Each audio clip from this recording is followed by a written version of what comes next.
السلام عليكم ورحمة الله وبركاته. وإن السلام يا أصحاب تقاليقاي meekastad ka joogtaan dunida daafeeda. asxaabi fiidiyogeena maanta wuxuu ku saabsan yahay saad u samaysan lahayd qaxwo aad u macaan oo maasha Allah adiga dhan ku siinaya firfircooni iyo nashaad, sidoo kale iyo cabitaan kulul oo haddaa hargab qabtid aad kuugu fiican, caloosha hadday ku xanuunayso aad kuugu fiican, ilmahaaga xilliga karoonaha subaxii haddaa siisid aad ugu wanaagsan, adigana caafimaadkaaga u wanaagsan. haddaba asxaabi fiidiyowga like dhahay ugu horeyntii haddaad nagu cusub tahay subscribe dhe, siina sheer garee si qeyrka uga faa'iido.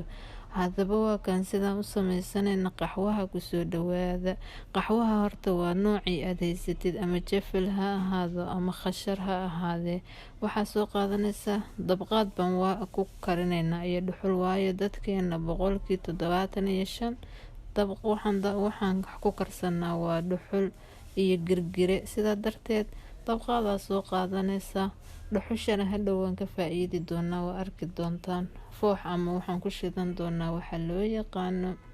ani halkan waxaan ku shubay qaadada yarta oo qaxwo ah iyo barkeed, sokor kuma darin, sokorta adi saa rabtaa ugu darsan kartaa. sirta qaxwo fiican oo midabkiisa uu yahay creamy oo aad u macaan, haddaa rabtid 5 daqiiqo ugu yaraan baa walaaqaysaa. marka qaxwaha iyo sokorta ku shubtid girliga iyo biyaha isku qiyaasatid, haddana ma loo baahna inaad wax bilix oo qaxwo inta biyo dabka saartid haddana qaxwo korka uga dartid, wax ilaahay xaalkiisa ogyahay cabtid. waxaa raba qaxwo ku siinaya nashaad, ku siinaya oo weliba gabdhaha wuxuu ka ilaaliyaa iyo wiilalba wuxuu ahaadee duuduubka uu ka ilaalinayaa, nashaad buu ku siinayaa. fawaa'idka qaxwaha hadda ka hor ayaan kasoo hadalnay, description-kana waan kuugu reebi doonaa. haddaba dhuxusha markaad walaaqday qaxwihii iyo sokortii iyo sinjabiil haddaa rabtid isku walaaqday ugu yaraan 5 daqiiqo dabka dhuxusha dabkaa saaree. markuu kareem qurux badan oo saana oo bunni iyo cadaan isku jira noqdo ayaa dabka kasoo qaadaysa. balfiir qaxwihiisu u qurux badan yahay maasha Allah, asaga dhan waxaa u maleysaa kareem. maskaxda si dhinka ayuu kuu saxayaa. subaxii markaa hurdada kasoo kacday intaad koob shaah oo cadayso bila faa'iida xabi lahayd, koobkan qaxwaha haddaa cabtid caafimaadkaaga kor buu usoo qaadayaa. maalintii oo dhan firfircooni ayaa dareemaysaa maasha Allah. run ahaantii aad ayay ugu wanaagsan yahay, caafimaadku u fiican yahay, firfircooni wuu ku siinayaa maasha Allah. sidoo kale gabdhaha wuu u fiican yahay. khasharka salka ku hara haddaa faraha iska marisid markaa weelka dhaqdid oo kadibna saliid iska marisid ama liindhanaan, aad ayuu farahana ugu fiican yahay oo jirka wuxuu ka ilaaliyaa unugyada dhintay ayuu kasoo jaraa. haddaba asxaabi waa kana dhuxush intii ku hartayna foox ama uunsi baad ku shidanaysaa, dugsi baaba ka dhigana guriga ku quruxsanee. haddana waxaan samaysanaynaa cabitaan kulul oo aad u heer sareeya. liin aad soo dhaqday oo soo jarjartay iyadoo sideeda ma miiraysid, aad u dhaq ayaad koobka ku shubaysaa. ani hadda 1 xabo oo liina iyo bar waaye. waxaa ku daray qorfo qorya haddaa haysatid aada u dhaqe waa ku dare. sanjabiisha waxaa ku daraysaa, hadda dadkeena badanaa sanjabiil caadiyuu haystaa oo qalalan, sanjabiil shiidan ayaad ku daraysaa inta aad rabtid.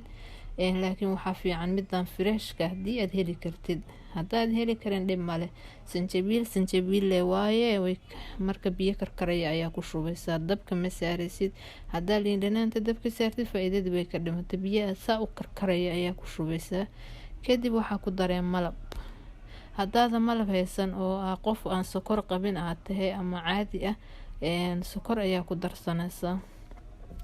haddaa qof sacaateynaya tahayna bilaa sokor bilaa malab bayba ku macaanta oo kuugu fiicantahay. laakiin sonkorta markaa hargab qabtid ama caloosh ku xanuunayso ama ilmo yaroo aad kala diriraysid hargabka iyo karoonaha iyo waxaas uu yahay, malab aa ugu daraysaa. malabka sida adi jeceshaa ku daree. qorfaha waa inuu aad nadiif u yaho aad usoo dhaqday, waana qoryo. kadib ugu yaraan waa dabooley, waa iska dhigay 7 daqiiqo ugu yaraan ayaa dhigaysaa. 7 daqiiqo kadib bahalkii isku milmay, liindhanaantii, qorfihii, malabkii, maasha Allah macaankiisana ma malayn kartid. ficlan caafimaadka iyo faa'iidada liindhanaanta ku jirta iyo qorfaha iyo malabkana maba malayn kartid. fawaa'idkooda waan kasoo hadalnay saddexdoodaba oo channelka ayaa ka helaysaa maasha Allah. waxaan jeclaystay cabitaankan aadka u fiican ee qaxwaha idinla wadaaga. asxaabi fiidiyowga like dhahaya, siina sheer gareeya. asalaamu calaykum waraxmatullaahi wabarakatuh.